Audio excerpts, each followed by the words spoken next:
there's a few different types of people that end up in the downtown Eastside, and some of those people are people that have nowhere left to go, that aren't welcome anywhere else, maybe because of crimes or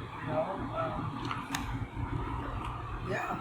This is kind of the end of the road, and then you've got your weekend bingers, people that just like to party on the weekend, and then they go back to work 9 to 5.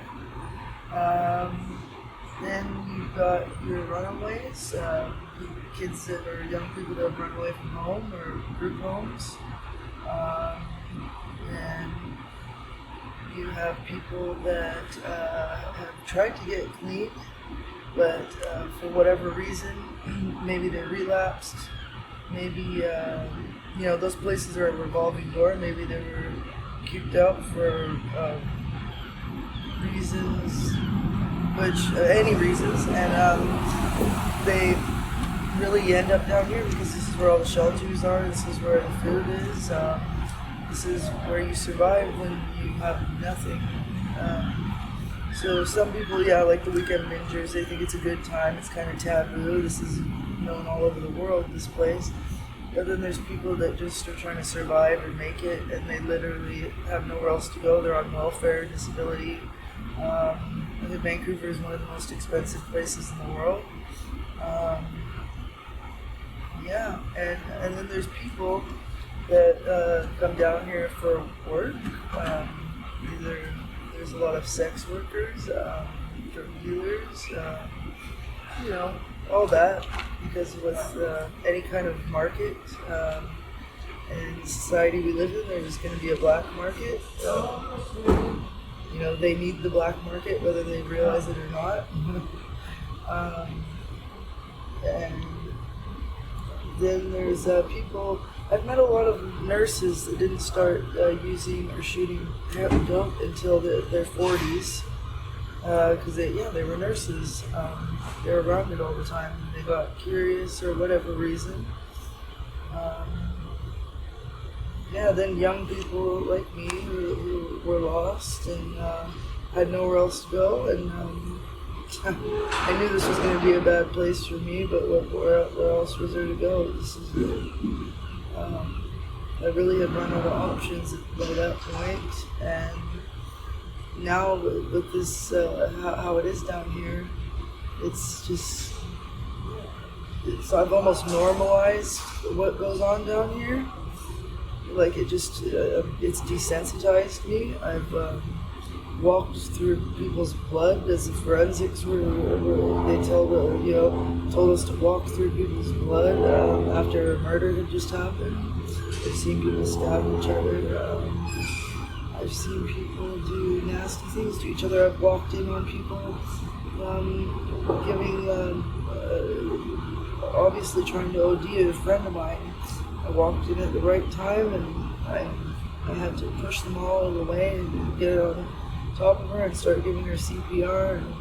And just for a few dollars, people will do this kind of thing because they call it dope simple down here, and it's when pretty much there's you can care about yourself, not care about yourself, which means you still kind of care about yourself enough to not care, and then there's people that don't care at all. And those are the scariest kind of people. Those are the ones that don't care at all. And you're around a lot of those people that just came down here to die, pretty much. That was the plan, to die. And like me, I didn't think I'd live past, I didn't think I'd ever make it to 30. It's not that I didn't care, it's just I just couldn't even fathom making it to 30 with the way I was going. And my friend said to me when I turned, I think 28, oh, you're out of the 27s club, because people in music like Kurt Cobain, Lane Staley, different people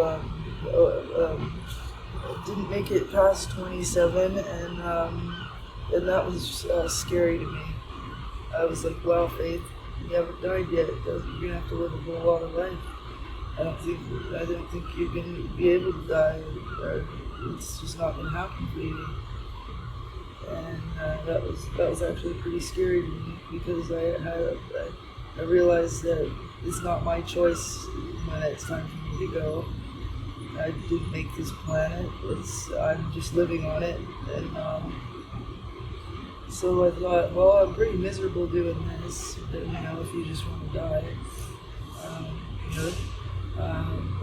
So I just started just trying to be more of a think positives, change my way of thinking, and get myself out of a rut. I got myself off of methadone because that just made me feel like I was on life support. I would drool on myself all day and not do anything for a good 2 years at 25 years old. They would just keep upping your dose and upping your dose till you're a zombie. They just want people docile so that they're not a threat. Or they don't have to deal with them. So they put them on a bunch of that stuff. Hold on one sec. What I was just going to, get back to that thing about it's obviously not your time to go. You'll go when it's your time. What is your thinking on that? Is that a higher power? I believe thinking? that there is something. I call it God. I'm not religious because I feel I've met God, and that was when I was about 19 years old. I was admitted to a crisis stabilization unit for trying to kill myself. I was shooting a lot of speed down in Texas at the time, and I just thought me and my boyfriend were just going to take each other out because we didn't want to live anymore. We were depressed. So we got admitted into the crisis stabilization unit, and we had to see a judge to get out, and it was pretty much jail for crazy people. And and the day I got out, I went and picked up my dog from my dog sitter, and I sat by the river in a small town in Texas called Kerrville, and it wasn't a man with a beard or a physical being. It was a feeling, just the way the sun was reflecting off the water, and just the all overwhelming feeling of love and compassion, and that there is something that does love me and is watching over me. And then after that, I got into a women's recovery house, halfway house, and cleaned up for a little while. And I've talked to people, even a psychic that says that, she had to quit being a psychic because what she does is she puts her hands together like she's praying, and she says God enters her like a vessel, and it was the weirdest thing. It was almost like God was talking to me through her, and God said, it's not, if you get clean, it's when faith. And I promise your life is going to be, and the higher power didn't want to swear, but he was around me. He knows my sense of humor. He, she, whatever it is, knows my sense of humor.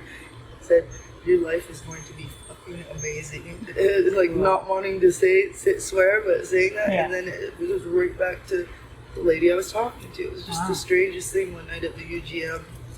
She said she was a psychic in Finland. Previously. She had to stop. Yeah. That's Union Gospel Mission. Yeah, and I asked her, will you do a reading on me? Just because she told me that used to be her job. It was just the weirdest thing, and I just got, it's just all, I don't know.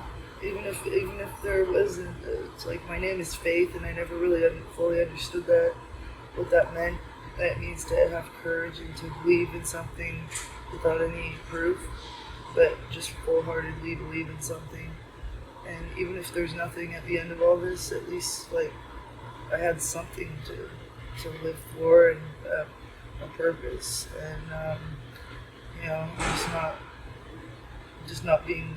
I don't want to be self-destructive anymore, because for me, I still have a bad self-esteem and stuff like that. I still deal with that, obviously, because I'm still using, but Does that come from that early stuff with your mother? Just she didn't maybe accept you or be as interested in you as your other siblings? Yeah. My dad says, Faith, why have you always hated yourself? You've never liked yourself. I guess something happens when your mother or father leaves you at a young age. Apparently I got colic. I was very sick because I was so young when it happened that just as a baby's natural reaction, I got sick because my mom wasn't around anymore. And I always just felt not good enough ever.